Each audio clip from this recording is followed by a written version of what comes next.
Esse é o material da semana passada, né?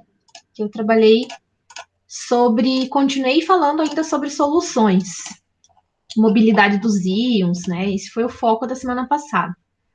A gente falou um pouquinho da velocidade de migração, deduziu, né, a parte física, né, matemática, quais são as variáveis envolvidas aí para calcular a velocidade de migração, a mobilidade de um íon perante um campo elétrico, né? Quanto tempo isso leva, qual a influência da carga. E aí a gente falou especificamente da velocidade de migração. Ainda falta um número de transportes e também a relação entre mobilidade e condutividade, que a gente vai falar na aula de hoje. Então, a gente definiu algumas equações, né, como calcular a mobilidade iônica e também a velocidade de migração.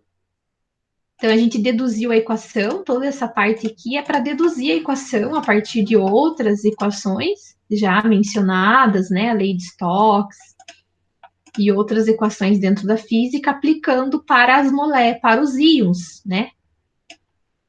E aí eu lembro que eu falei um pouquinho sobre essa movimentação dos íons, do próton. A gente fala muito da movimentação do íon hidrônio, da formação do íon hidrônio, do equilíbrio químico formado na analítica, quando estuda a parte de equilíbrio químico.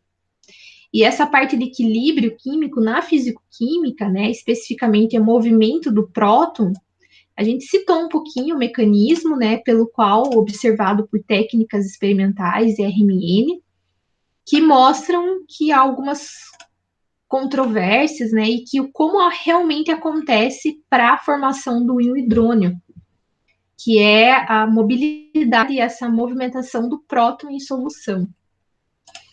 E aí ficaram, para fixar o conteúdo, para a gente entender melhor essa parte física, né, ficaram 2 exercícios.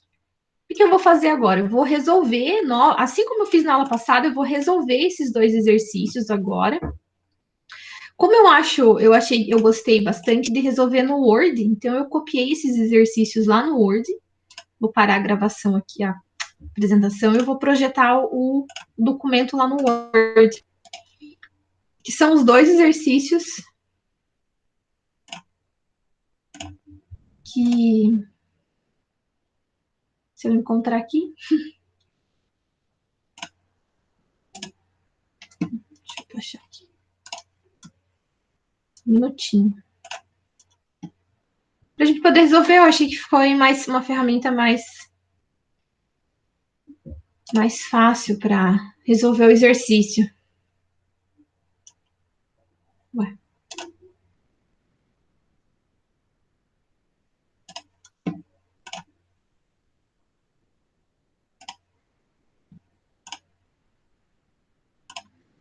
Por que eu não estou conseguindo projetar?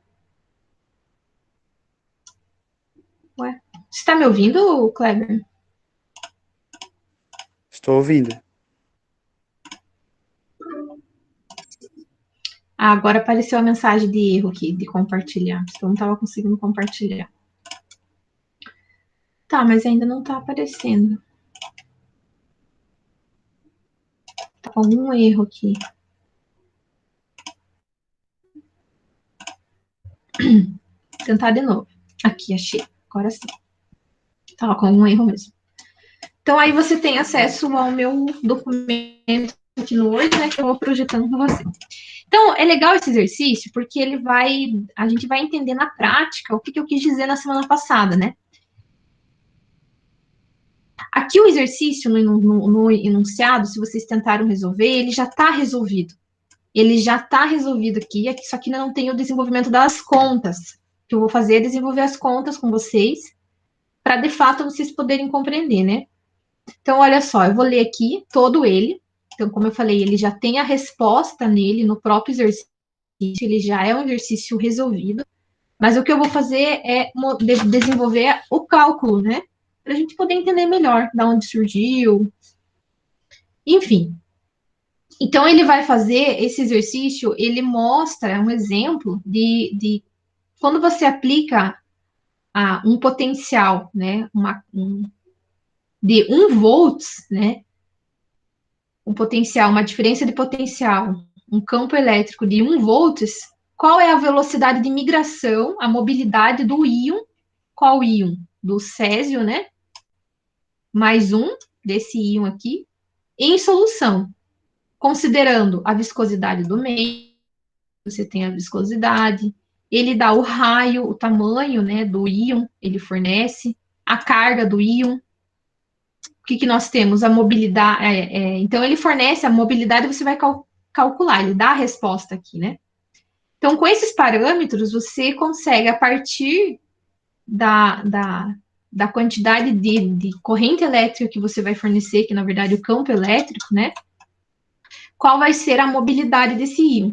Mobilidade é um parâmetro teórico, a condutividade é um parâmetro experimental. Então tem essa diferença, né? Mobilidade é exatamente o que a gente vai fazer, é um parâmetro teórico. E a condutividade é um parâmetro experimental, empírico. E aí, na aula de hoje, inclusive, a gente vai mostrar essa relação entre o mensurável, né, e o empírico. Entre o teórico, né, que é o mensurável, e o teórico, que é a mobilidade e a condutividade. Então, vejam só. Para ter uma estimativa de grandeza, de ordem de grandeza, tomemos a carga igual a 1, o A, o raio de um íon, como o césio, que é representativo dos íons pequenos, com a respectiva esfera de hidratação igual a 170 piconômetros. A viscosidade é N, né, igual a 1,0 ou 1,0 vezes 10 a menos 3 quilograma, metro a menos 1, segundo a menos 1. Aí ele fala que está na tabela, né, lá. Esse dado é um dado fornecido porque ele é um número específico do solvente, né? Solvente que dá essa viscosidade no meio. E aqui a resposta. Então, para essas condições, a mobilidade é aproximadamente 5 vezes 10 a menos 8 metro ao quadrado, volt a menos 1, segundo a menos 1. Assim, quando houver uma diferença de potencial de 1 volts sobre uma distância de 1 centímetro na solução, de modo que o campo elétrico é igual a 100 volts a metro a menos 1, a velocidade de migração é da ordem de 5 micrômetros segundo a menos 1. Essa velocidade pode parecer muito baixa, mas não é em escala molecular. Pode pensar, nossa, eu apliquei, né, 1 volt e para que o íon consiga percorrer 1 centímetro na solução, a velocidade dele é de 5 micrômetros segundo a menos 1. Nossa, nem metro a menos 1, não é, né? Muito pequeno, mas isso é a nível molecular, microscópico, né? Então é um valor alto, microscopicamente falando. A gente não vai ter uma velocidade de, por exemplo, quilômetros por hora. Não tem, né? Velocidade muito, muito, muito rápida. Então, escala molecular é razoável. O exercício fala, inclusive, que para ter uma ideia, o íon percorre em cada segundo o equivalente a 10 a quarta moléculas do solvente. Então, é como se ele estivesse migrando através de 10 a quarta moléculas do próprio solvente, em um único segundo. É muito rápido, né? Então, a velocidade é muito alta. Então, ele dá a explicação, né? Ele dá aqui o resultado final, a resolução. Então, vamos lá. Para a gente calcular e chegar nesse valor da mobilidade, que é exatamente o que a gente falou na semana passada, os cálculos, né, que são utilizados. Então, a gente utiliza, ó, a carga a gente tem, que é menos 1, é 1, a gente não utiliza o sinal.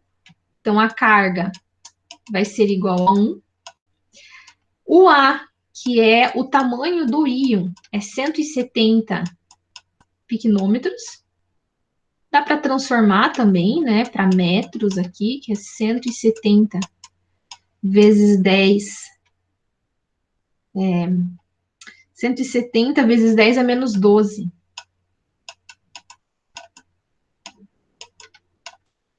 Metro.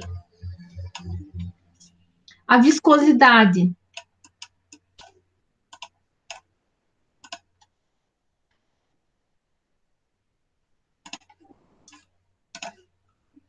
A viscosidade do meio ele deu, né? Que é 1 vezes 10, 1,0. A gente vai usar aquela ali já transformada. Oi, Ana Melissa, tudo bem? Seja bem-vinda.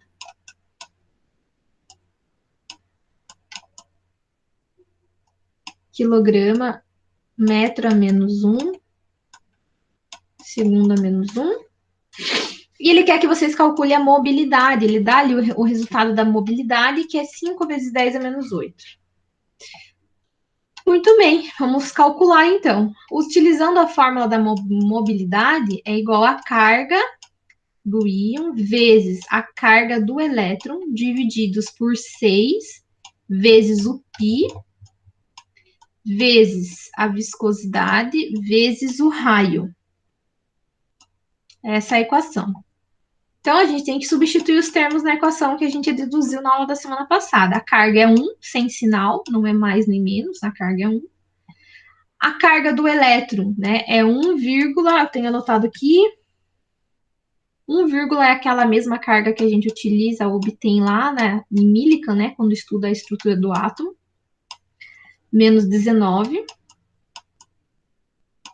certo? Divididos é Coulomb, né, a carga, 6, π, 3,14, né? A viscosidade, ele também dá ali, que é 1,0 vezes 10 a menos 3.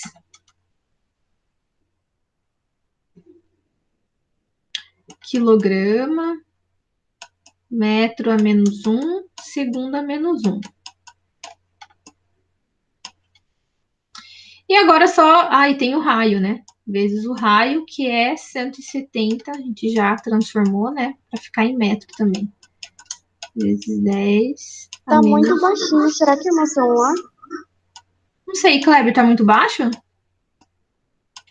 Para mim tá bom. Então deve ser o teu celular, Ana Melissa.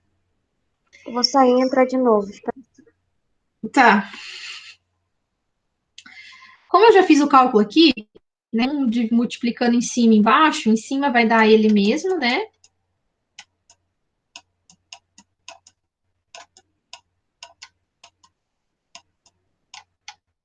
Divididos embaixo, multiplicando 6, todos os termos aqui, 0,20, 28 vezes 10, né? A menos 12. Quilograma, segundo a menos 1. Isso, se você for fazer a divisão, dá exatamente 5 vezes 10 a menos 8.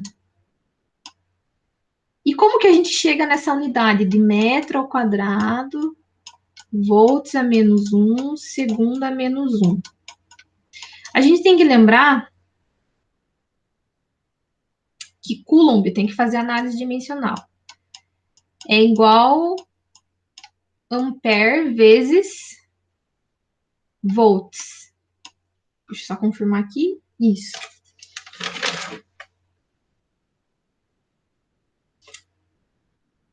Ampere vezes segundo, desculpa.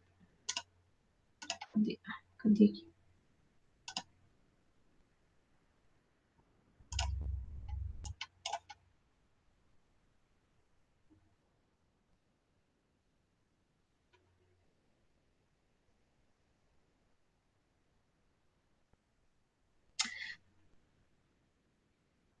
É ampere vezes volts, tá certo, tá certo.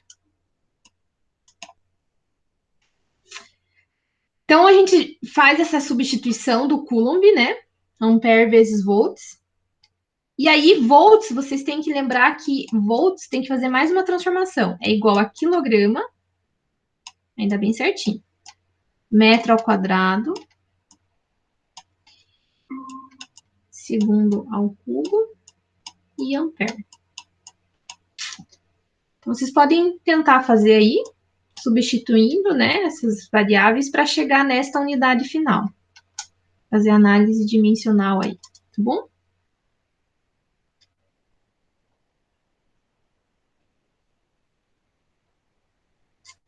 Ok? Ok.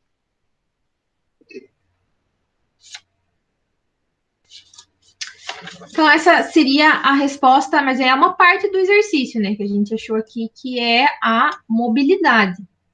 Aí ele fala para calcular também, ele fala da migração. A velocidade de migração é da ordem de 5 micrômetros. E aí a velocidade de migração vai ser igual a mobilidade vezes o campo elétrico, né? A velocidade de migração você quer calcular, a mobilidade nós acabamos de encontrar, né, que o exercício fornece é 10 a menos 8, né, metro ao quadrado, tudo aquela unidade ali. E o campo elétrico, que ele dá no exercício ali, que é de 1 volts, né, e você vai utilizar essa aqui, que é de 100 volt ao quadrado a menos 1, para poder cortar com o mesmo quadrado. Então, 100, copiada ali, volts, metro a menos 1. Ok, então, fazendo essa multiplicação, eu chego que a velocidade de migração vai ser igual a 5, tem anotado aqui também, 0,00 vezes 10 a menos 6 metro segundo a menos 1. Então, essa seria a velocidade de migração. Então, significa que quando a gente aplica o equivalente a 1 volts, né, a 1 elétron-volts, a gente chega... como que a gente chegou nesse campo elétrico ali também? No campo elétrico, né? Seria 1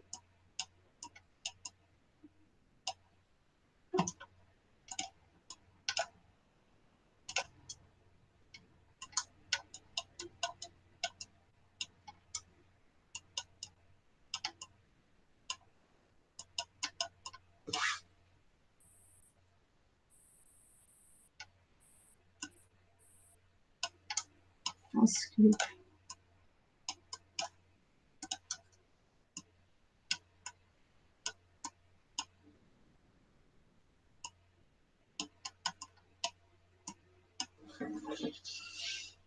Por quê? Porque aqui é a voltagem que você está aplicando e aqui é o tamanho da cuba, do percurso, que seria 1 centímetro, né?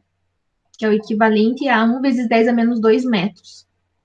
Então, o campo elétrico aplicado vai ser igual a 100 volts metro a menos 1, que é esse valor que você inclui na fórmula. Então, significa que é o quê? Que exatamente o que ele falou ali. Aqui eu só desmembrei a fórmula, né? O cálculo.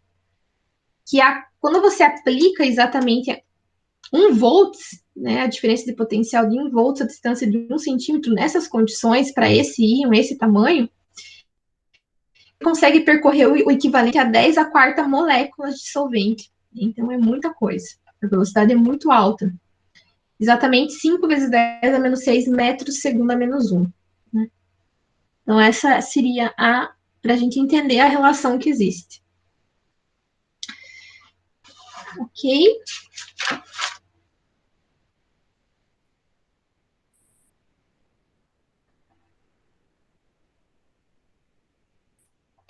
E tem o exercício número 2, né? Que é da mesma... Então, esses caras aqui, né, esses 3 cientistas publicaram nessa revista, medir a mobilidade do íon carbono, 60, né, a menos 1, em vários solventes apolares. No ciclo hexano, a mobilidade dele é de 1,1 centímetro ao quadrado, volts a menos 1, segundo a menos 1. Estime o raio efetivo do íon. Estime o raio, agora ele quer que você calcule o raio. A viscosidade do solvente é 0,93 vezes 10 a menos 3 kg metro a menos 1 segundo a menos 1. Aí ele faz um comentário. Os pesquisadores mencionados interpretaram a grande diferença entre o raio calculado e o raio de Van der Waals do carbono em termos de uma camada de solvatação em torno do íon. Então ele só faz aqui um adendo, né, um comentário, né, justificando o cálculo. Então, como que a gente faz? Agora você quer calcular o raio do íon, que é o A da fórmula. A carga do íon vocês têm, que é 1 também, né? Tem ali em cima, é um ânion, né? Mas a gente não considera o sinal. A carga do elétron a gente tem, né? Que é 1,6 vezes 10. Opa, vamos pegar do exercício ali. Menos 19 coulomb, né?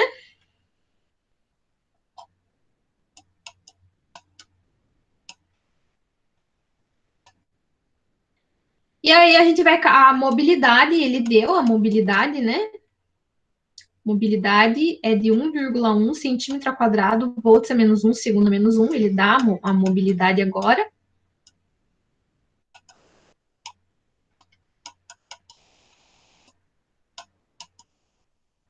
E ele quer que você calcule o raio. Então, a gente vai usar a mesma equação anterior. A mobilidade é igual a carga vezes a carga do elétron, divididos por 6π, vezes a viscosidade, ele dá também ali, vezes a... Então, substituindo, né? Só que aqui vocês vão ter que fazer uma transformação também, porque aqui está em centímetro ao quadrado. E aí você não consegue cortar com esse metro, ó. Aqui tem metro, aqui tem centímetro, que é viscosidade. Então, vocês têm que fazer... Opa! Vai ter que fazer a transformação também, que eu tenho a viscosidade, que é de 0,93 vezes 10 a menos 3 quilograma, metro a menos 1, segundo a menos 1. Certo? Então, a gente não consegue, tem que fazer essa transformação. Aqui eu anotei, né? Então, tem que fazer transformação do centímetro ao quadrado para metro ao quadrado. Então, 1 centímetro quadrado é diferente de centímetro para metro, né? Centímetro quadrado agora. Equivale a 0,0001 metro ao quadrado. Então, fazendo a transformação, né, de 1,1 centímetro ao quadrado, eu chego equivalente a 1,1 vezes 10 a menos 4 metro ao quadrado. Agora mantém as mesmas outras, volts segundo a menos 1. Aí sim eu vou jogar na fórmula. Então, a mobilidade, ela vai ser, na verdade, 1,1 vezes 10 a menos 4 volts a menos 1, segundo a menos 1. A carga é 1, a carga do elétron é 1,60 vezes 10 a menos 19, divididos por 6 vezes 3,14. A viscosidade é 0,93 vezes 10 a menos 3 quilograma, metro a menos 1, segundo a menos 1. Vezes o raio que eu quero descobrir. Então, não sei. Mantém na forma. Aí vocês têm que fazer. Vai passar multiplicando, depois dividindo, isolar o A, né? E aí vocês podem tentar fazer, não vou abrir a conta aqui, mas agora é só operação matemática simples, né? Multiplicação, divisão, enfim. Você vai chegar num valor de 8,31 vezes 10 a menos 14 metro. Transformando, né? 831 piquenômetros. Tá? Então, essa vai ser a resposta aí. Então, também você consegue, com os dados, né, se identificar o raio, a partir do raio, consegue identificar que tipo de íon que eu tenho. Então, uma outra maneira de utilizar é essa questão da mobilidade dos íons para identificar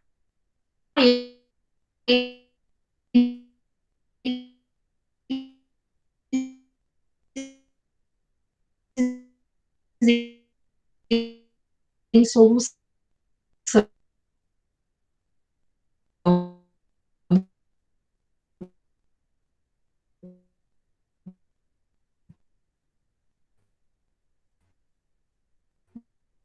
né?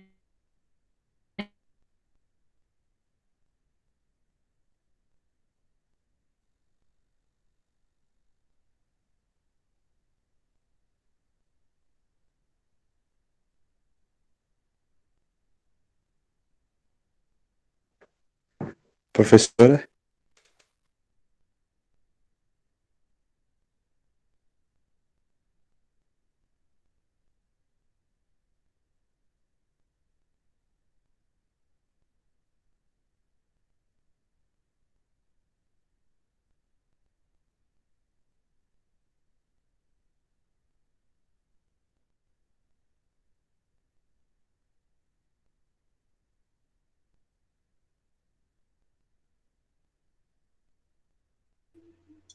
Oi? Eu caí, a internet caiu, voltei. Vou projetar aqui de novo.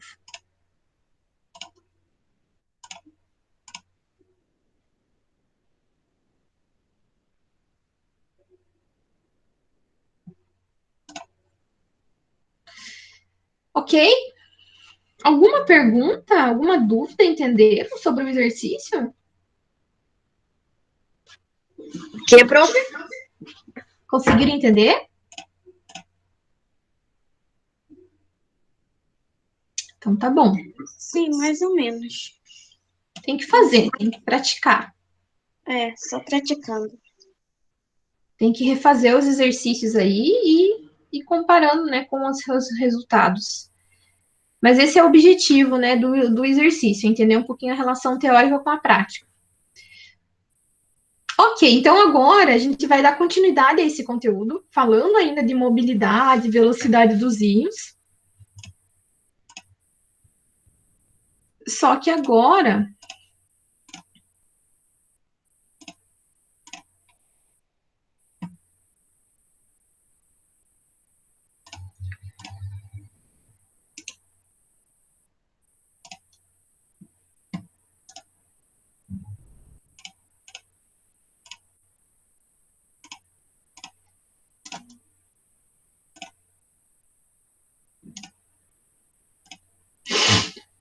a gente vai entrar falando um pouquinho. Opa, vou voltar lá, porque já estava no final da aula. Continuar falando dessa questão de mobilidade, né? A gente viu agora a relação da mobilidade, como que calcula a partir da quantidade do campo elétrico, da diferença de potencial aplicado em solução, e agora a relação em que existe entre o que é mobilidade e condutividade. Mobilidade, ela é uma grandeza teórica, né? Uma grandeza que nós não medimos, na verdade, a gente consegue calcular teoricamente. A mobilidade, o movimento dos íons em solução. A condutividade, que é de fato algo empírico, algo mensurável, algo que a gente consegue medir, né? Qual é a condutividade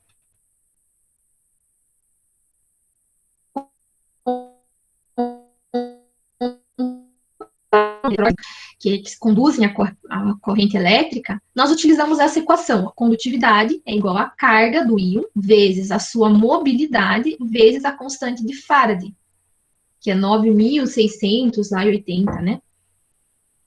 Então, essa constante de Faraday, né, que vocês já ouviram falar, ela vai ser igual, tem uma dedução também para calcular a constante de Faraday. É a quantidade de matéria, que é o número de Avogadro, vezes a carga do elétron, né? Grandezas, números que vocês já viram. Mas como que eles chegam para calcular qual que é a relação da condutividade iônica com a mobilidade, com a constante de Faraday e com a carga desse íon? Então, a gente vai agora entrar numa relação matemática para deduzir esta equação final, né? Como que a gente chega nesta relação que calcula, que relaciona as duas grandezas, né? A grandeza teórica com a grandeza experimental. A mobilidade é experimental, a teórica é a mobilidade. A mobilidade a gente já sabe como que calcula, mas como que calcula a condutividade, né? Qual que é a relação que existe? Então a gente vai falar um pouquinho agora como que eles fizeram, desenvolveram essa equação.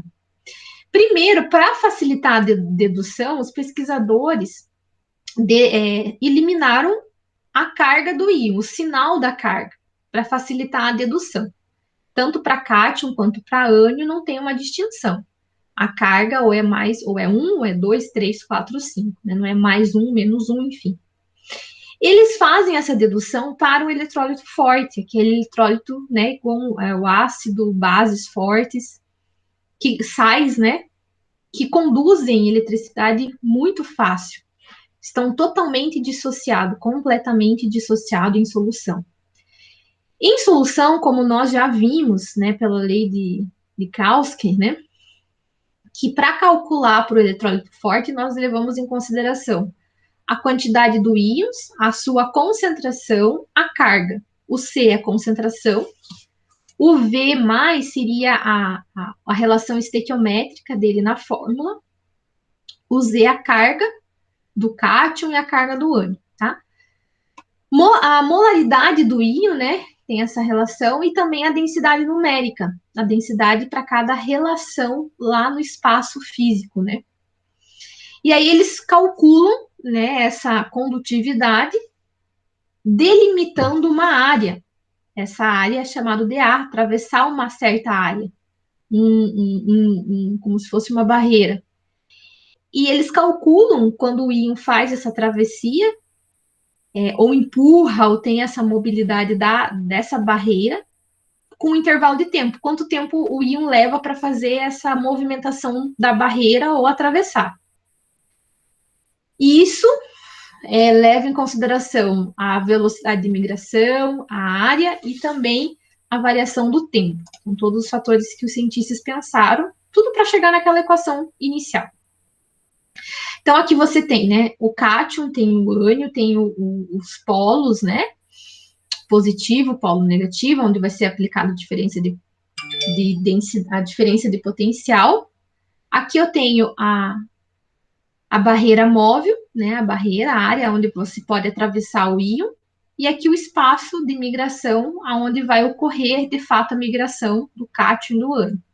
Lembrando, né, que o cátion migra para o lado negativo e o ânion para o lado positivo, né, eles são atraídos por lados opostos.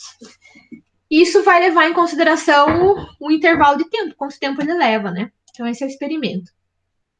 Aí o número de íons tem que pensar também quanto tempo vai passar essa corrente elétrica e quantos íons vão, qual é o fluxo dos íons através dessa parede, né? A velocidade, né? Para calcular, tudo isso para calcular a condutividade elétrica desse íon, iônica desse íon. Né?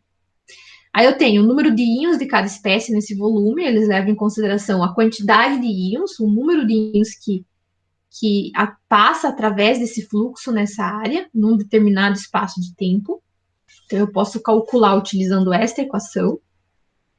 E aí, do ponto de vista da mobilidade, a quantidade de íons que vai passar pela área A é a quantidade contida em um determinado volume. Então, por isso que eles levam em consideração a carga do íon, a relação estequiométrica que existe na fórmula. Nós já sabemos que na aula passada, que a velocidade é a mobilidade vezes o campo elétrico. Relacionando essa equação com a equação anterior, a gente chega que a carga, né, vai ser igual à carga do íon, mobilidade, a relação estequiométrica com a concentração, a constante de Faraday e também o campo elétrico. Definindo o I aqui, ele define a corrente elétrica. A corrente elétrica tem relação com o campo elétrico e a gente chega nessa relação. O L vai ser a distância, né? A distância que eu consigo percorrer ali, como no exercício que a gente fez, de 1 centímetro, a distância que eu tenho de um eletrodo a outro. Como eu estou falando de condutância, condutividade, resistência, né, em solução, agora baseado em íons, tem que lembrar lá da primeira aula, quando a gente fez a aula anterior ainda, né, início das soluções eletrolíticas, onde fala sobre a lei de Ohm, né, que vai definir a condutância, são equações que a gente já viu. Relacionando essa equação com a equação anterior agora explicada, né, a gente chega na relação inicial. Mobilidade iônica vai ser igual a carga vezes a mobilidade do íon vezes a constante de Faraday. Então, foi assim que eles conseguiram chegar na equação inicial. Aqui são as equações que a gente já viu, como que calcula a mobilidade limite, iônica limite, nula, e para um eletrólito ainda simétrico, né? Essas relações a gente já viu. Aqui tem um exercício para exemplificar o que eu acabei de citar, né?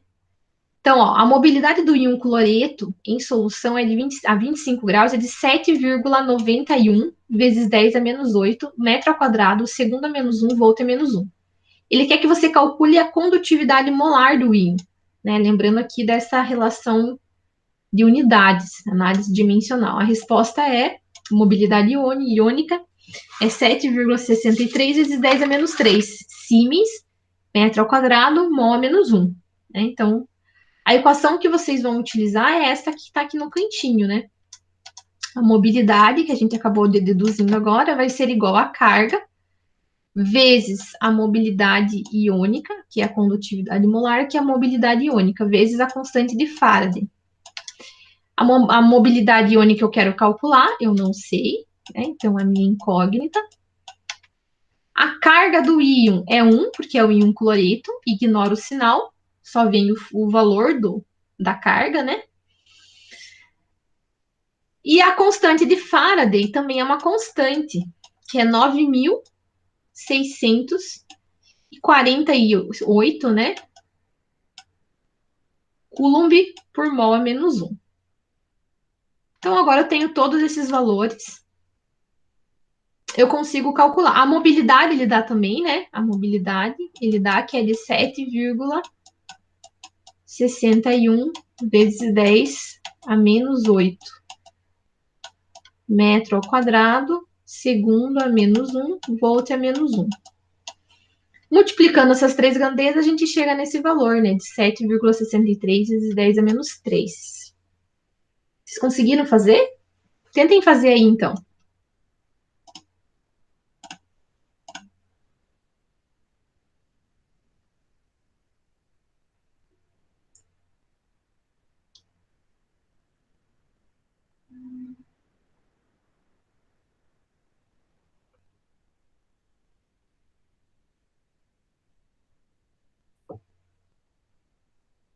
A 7,91. Agora que eu vi que eu copiei errado ali. Vamos arrumar.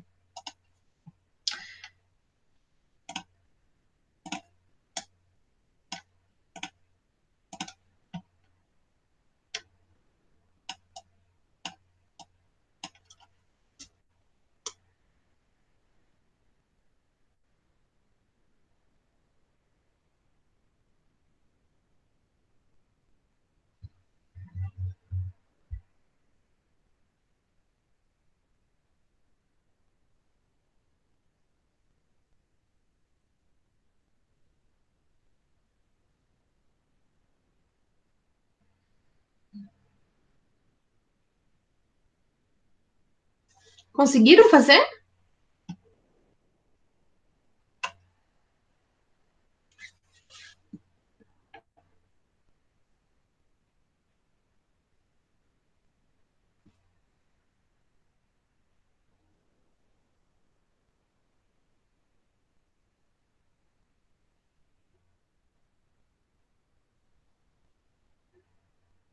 Ok, Pro. Então tá. Agora, no próximo, eu tenho mais um exercício para vocês treinarem. Vou deixar como tarefa. E aí, na semana que vem, se vocês tiverem dúvida, a gente corrige no início da aula. É o mesmo exercício, né?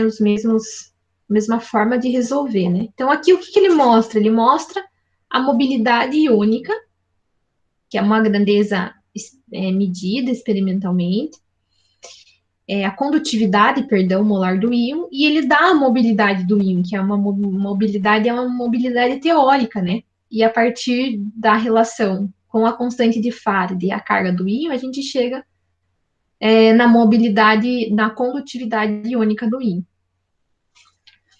Você vai fazer o mesmo cálculo, mas agora considerando o íon acetato, o íon maior, e vocês vão perceber a diferença, né? Aqui ele é um valor menor, né? Se vocês forem ver, Quanto maior o íon, menor vai ser a condutividade. Por quê? Porque tem a resistência do meio, tem a questão da viscosidade, tem também o tamanho do íon, né? Isso influencia na condutividade iônica do íon, né? Então, como o íon acetato é um íon maior do que o íon cloreto, é um íon muito pequeno, né? Então, você tem essa diferença na condutividade. A condutividade é menor para o íon acetato, porque ele conduz menos a corrente em comparação com o íon menor, né? A gente já explicou isso na aula da semana passada. Então, só para comprovar mesmo, né?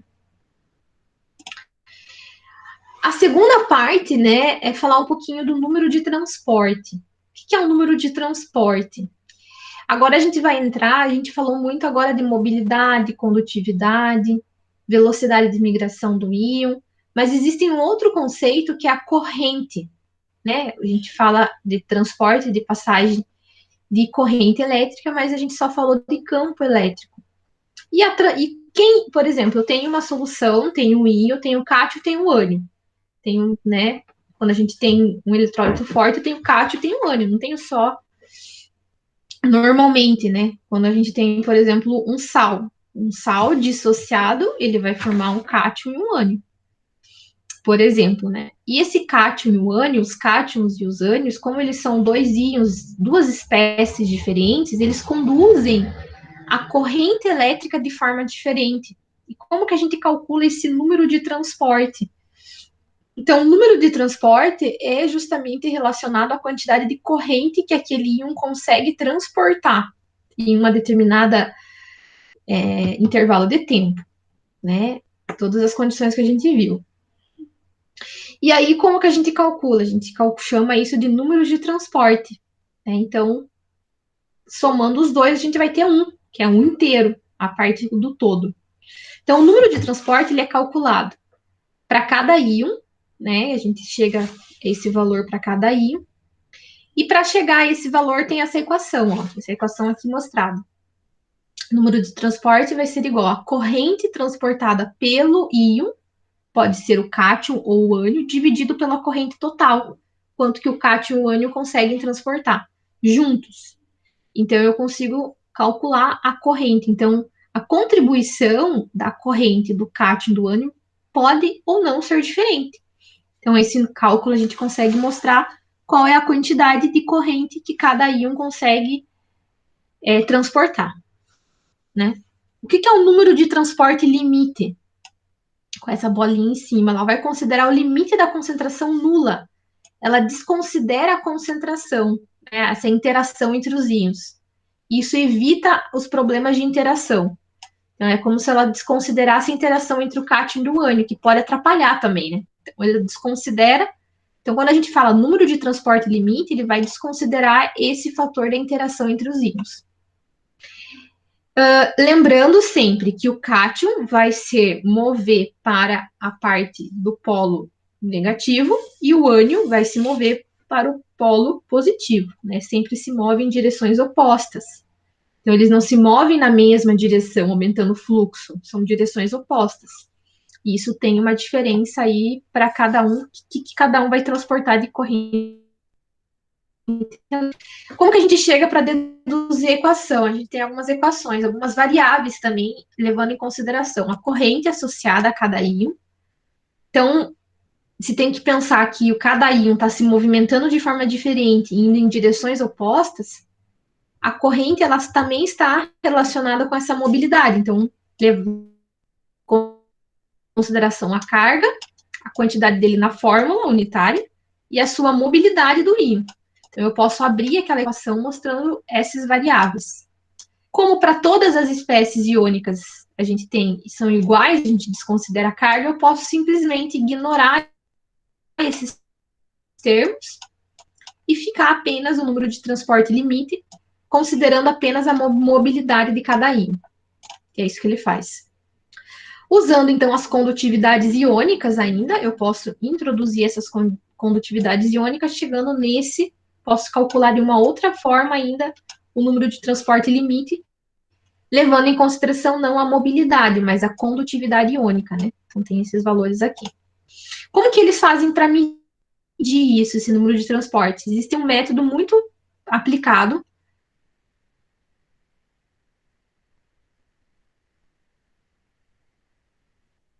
que é o método da fronteira de movimento dos íons. Né, inserem nessa cubeta uma fronteira mesmo, flexível, entre as soluções, e eles pegam dois tipos de soluções. Eles chamam de MX, que é a solução principal, onde eu quero calcular o íon daquela solução de interesse. Eu tenho, então aqui, ele fica de um lado, geralmente na parte superior. Na parte inferior, eu coloco uma outra solução, um outro sal, muito mais densa, por isso ele fica mais na parte de baixo, que é uma solução indicadora. E ele fica separado aqui nessa região por um espaço, né? Eu tenho uma fronteira. E aí eu vou analisar essa mobilidade da fronteira, né? A fronteira ela vai se movimentando entre as soluções, até que o M vai se difundindo na outra solução, né? Então eu consigo calcular qual vai ser a mobilidade do meu íon a partir desse método.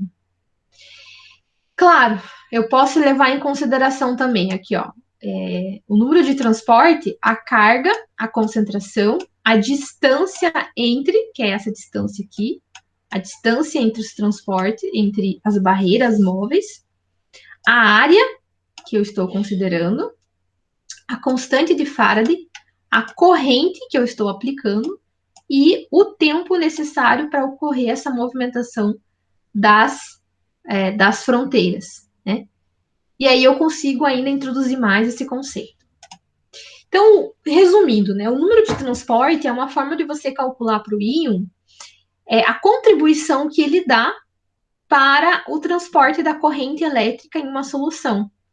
Então, por exemplo, a gente tem essa equação que leva em consideração a mobilidade. Olha esse exercício aqui, ó. Que fração da corrente total é a dos íons lítio quando uma corrente passa por uma solução de brometo de lítio a 25 graus? Então, são dois íons. Então, se a gente for olhar ali a equação, o número de transporte, a mobilidade do íon. Qual que vai ser a mobilidade do íon, né? Então, eu preciso de uma tabela que mostra a mobilidade do lítio, a mobilidade do bromo. Deixa eu pegar aqui, acho que eu tenho anotado. A mobilidade do lítio calculada, tem a tabela lá no livro, inclusive, é de 4,01 vezes 10 a menos 8 metro ao quadrado, siemens, volume a menos 1. Volts a menos 1. Aqui também é menos 1. A mobilidade iônica do bromo é de 8,09 vezes 10 a menos 8 metro ao quadrado, Siemens menos 1, volts a menos 1. Então, eu tenho a mobilidade de cada íon, vou calcular para o lítio. Então, vou fazer o cálculo do lítio. Então, é 4, jogando na equação acima, vezes 10 a menos 8.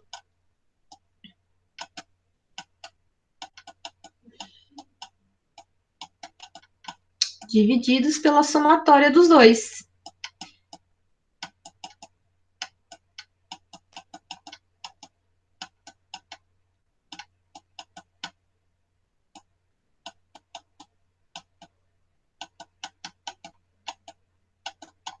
Não consegui pôr as unidades. Resolvendo, isso vai dar 0,331. Sem unidade, né? Porque acaba cortando com a parte de baixo também. Então, isso vai ser a fração que ele carrega do todo. Ou seja, a maior parte, né? Como o total sempre vai ser 1, a maior parte da corrente é transportada pelo bromo e não pelo lítio. Né? O bromo é responsável por carregar a maior parte, porque de 0,333 para chegar até 1, 0,7, 0,6, né? Por aí. Então, quem carrega mais a corrente é o bromo e não o lítio, né? Então, a gente consegue observar aí. E nesse próximo exercício, é o mesmo cálculo, só que agora para o cloreto de sódio. Então, para o cloreto de sódio, deixa eu colocar aqui os dados para vocês fazerem o cálculo, né? A mobilidade do cloro, tem que pegar uma tabela. Que tem, inclusive, no meu material, no meu slide. É de 7.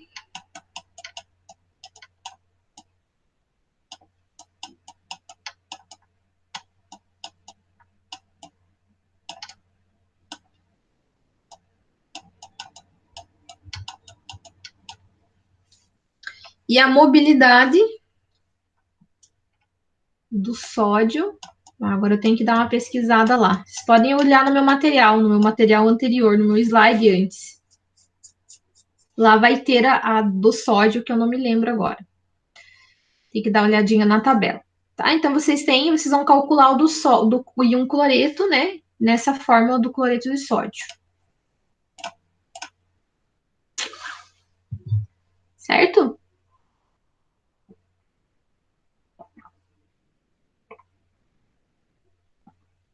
Certo, prof.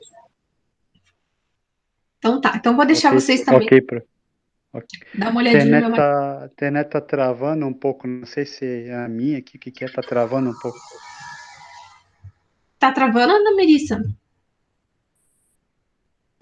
Onde estava travando quando o Kleber falou, eu concordei. Mas agora não. Tá. Então, tá bom. Ok. Então, eu deixo também como tarefa esse exercício, né? Então, na semana que vem eu começo corrigindo ele, enfim. Antes da gente finalizar, vamos falar um pouquinho agora sobre as interações, que até agora a gente desconsiderou a concentração, a interação, para poder facilitar o cálculo, né? E lembra quando a gente falou da condutividade molar na lei de Kohlrausch, né? Que fala que é justamente esta equação: condutividade molar é igual a condutividade molar limite menos K vezes uma constante, né? Vezes a raiz quadrada da concentração. Então, a dependência que existe entre a diferença da condutividade com a raiz quadrada da concentração.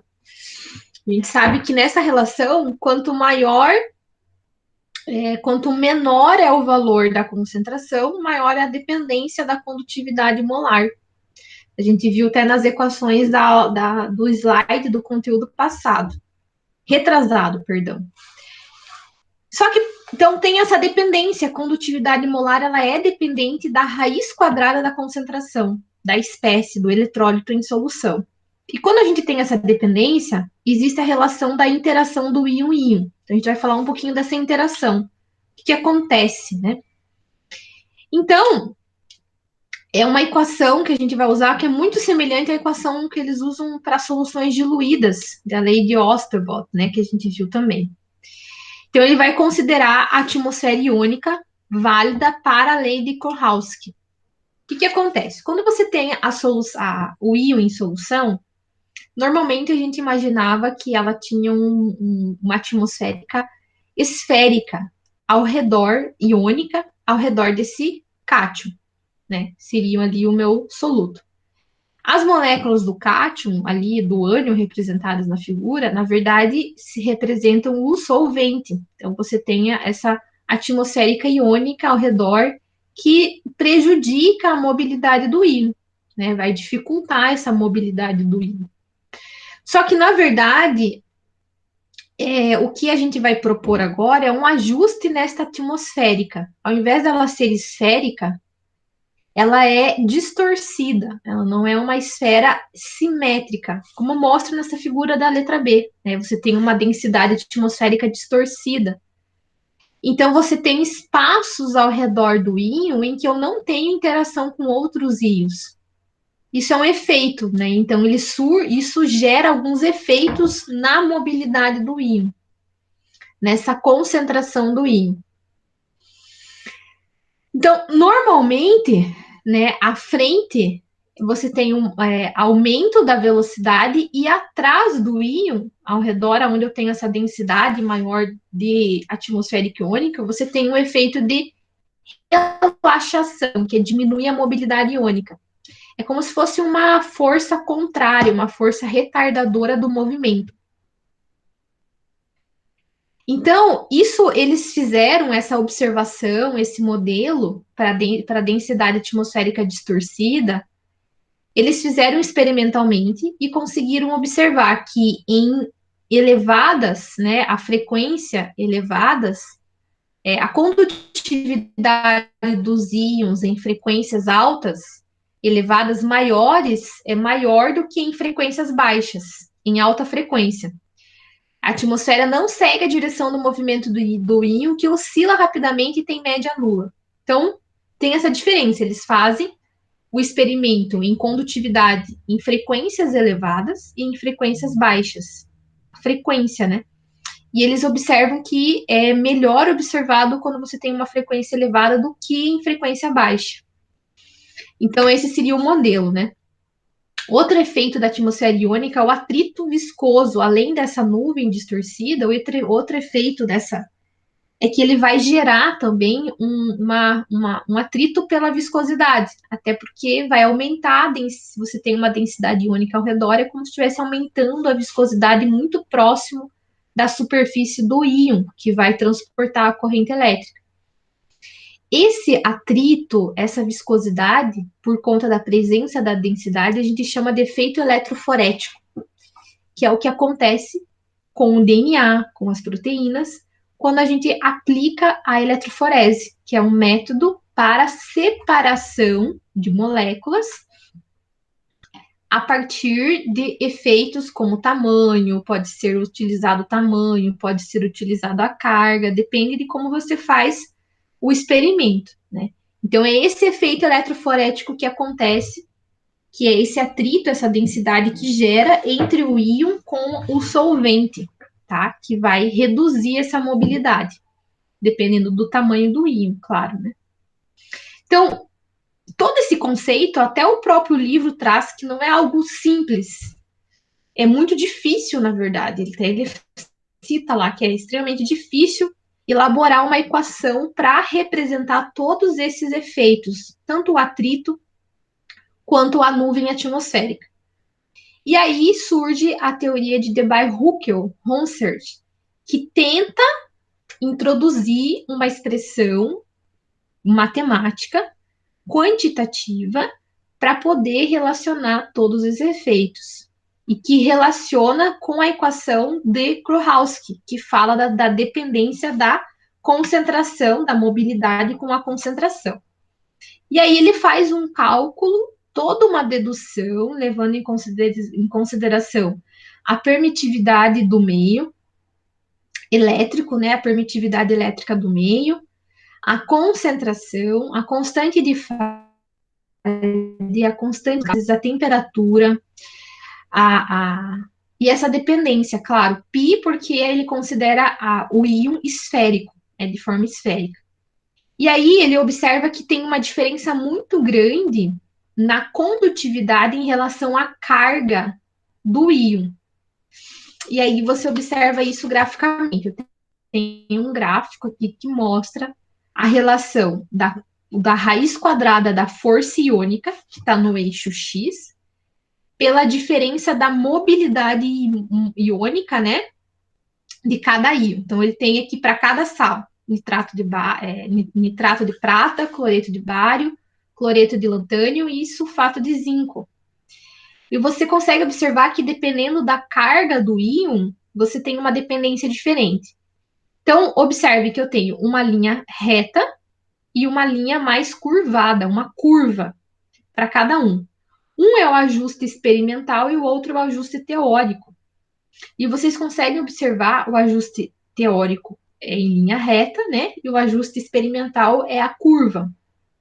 E é possível observar que há um ajuste muito próximo, tanto da teórica quanto da experimental, mostrando que a equação de Debye-Hückel, né, o que a gente mostrou agora há pouco, mostrando essa relação com a carga do íon, ela chega muito próximo com o que a gente observa experimentalmente.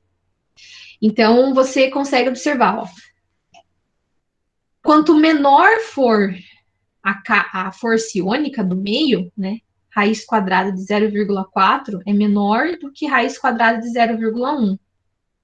Quanto menor foi, você tem uma dependência, né, maior você tem um aumento, né, são grandezas inversamente, da mobilidade iônica do íon, e isso tem uma variação em relação à carga do íon, né? Nesse caso aqui eu tenho, aqui é carga -1 mais 1, aqui seria -1 com mais 2, aqui seria -1 com mais 3, aqui -2 com -2. Então, dependendo da carga, você tem essa dependência com a força iônica do meio. Então, todo esse conceito, ele se aplica ao tratamento de água, porque você está utilizando o aumento da força iônica para ocorrer essa floculação. Vocês já viram também aplicações, com certeza, para limpar a piscina com corrente elétrica, né, fazendo uma eletrólise. Então, tudo isso, tudo que está relacionado com transporte de carga através de íons, de moléculas com carga, todo esse estudo, ele se desenvolve por trás, né? Então, as moléculas que apresentam para proteínas também se aplicam, claro que são macromoléculas, mas esse efeito eletroforético também se aplica, principalmente eles desenvolveram a técnica, né, de eletroforese, tanto para DNA, quanto para RNA, quanto para proteína, né? Então, a gente tem a técnica de eletroforese, análises de laboratório, que utilizam íons, né, e essa passagem de corrente elétrica também eles utilizam esse conceito. Ok? Alguma pergunta? Ok. Acompanhando, professora? Tudo tranquilo. Estou acompanhando. Só Então tá. na minha internet aqui travando um pouco ainda. Ah, tá. Uhum. A minha também hoje estava travando bastante, mas agora de noite Só até. travou mesmo, prof, agora. Travou umas Eu vezes, não né? sei, Hoje é o dia, na eu não verdade, que sei tá se é o ruim. frio aí, porque parece que a umidade nos cabos aí interfere, esse frio, sei lá, loucura aí. Pode ser. Não sei, sei que ultimamente, ontem e hoje, não, mais hoje, na verdade, minha internet ficou falhando bastante. Ontem e hoje, a minha também, ontem e hoje. É. Mas então tá. Então, para a gente finalizar, né? A gente finaliza essa parte de íons. E na semana que vem eu começo, né, retomando, corrigindo esses exercícios. E aí eu entro na parte de eletroquímica, né? Essa parte também é de eletroquímica, mas eu entro na parte de pilhas, né? Tanto na célula galvânica quanto na eletrólise. A gente vai falar um pouquinho mais sobre pilhas daí, né? Não a eletroquímica aplicada em soluções, que é o que a gente está fazendo, né? Já algumas aulas. Então, para fechar a nossa aula, o que eu falei? Eu falei de três conteúdos importantes. Primeiro, vou pontuar aqui: mobilidade e condutividade de um íon, são grandezas, uma experimental e outra teórica. A equação que a gente utiliza para calcular a condutividade molar. Segundo, número de transporte, que ele vai trazer, mostra como a contribuição que cada íon carrega de corrente elétrica na solução. Então, a corrente, quando ela é aplicada, ela não é carregada pelo íon de forma uniforme. Todos os íons carregam, tem uma contribuição diferente, dependendo do tamanho do íon, dependendo do tamanho do cátion, do ânion, enfim. Isso é mais aplicado quando eu tenho em solução dois íons diferentes. Quando eu tenho, por exemplo, um sal. Agora, se eu for fazer uma solução só contendo íons cátion, daquele cátion específico, isso já não entra, não interfere, né? Porque eu não tenho mais de um tipo de íon diferente em solução. Então, muito interessante.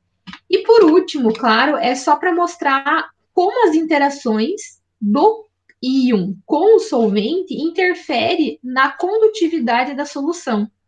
E aí é um conceito um pouco complexo, porque ela relaciona tanto Kurowski quanto lei de Debye-Hückel em solução, para comprovar essa mobilidade e quais são as variações, os efeitos, a dependência que existe, né, da nuvem atmosférica, da concentração, da força iônica do meio, que a força iônica do meio está em relação à concentração, né? Quanto maior a força iônica, maior é a concentração do íon em solução. Então, quais são essas condutividades e interações do tipo íon-íon? E aí eu deixo com vocês algumas tarefas, né, os exercícios aqui que foi falando ao longo da aula. E para a aula de hoje seria esse conteúdo, tá? Que eu tinha separado para vocês. Se vocês não tiverem nenhuma dúvida, podemos finalizar nossa aula. Ô, professora, uma dúvida a respeito